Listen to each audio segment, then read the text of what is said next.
Today, we're diving into the delicious world of oysters in celebration of National Oyster Day. National Oyster Day is celebrated every year on August 5th. It's a day to honor and enjoy this versatile shellfish. Oysters have been a staple in diets for centuries and are celebrated for their unique flavor and nutritional benefits. There are several varieties of oysters, each with its own distinct taste and texture. Let's take a look at some popular ones. Oysters are not just delicious, they're also packed with nutrients. They are a great source of protein, vitamins, and minerals like zinc, which is essential for immune health. There are many ways to enjoy oysters.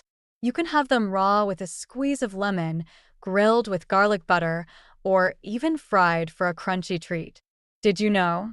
Oysters can filter up to 50 gallons of water a day, helping to keep our oceans clean. Some oysters can produce pearls, although it's rare in edible varieties. When buying oysters, look for ones that are tightly closed. Store them in the refrigerator and consume within a few days for the best taste and safety. Celebrate National Oyster Day by trying some delicious oysters today. Don't forget to like, subscribe, and share your oyster experiences in the comments below.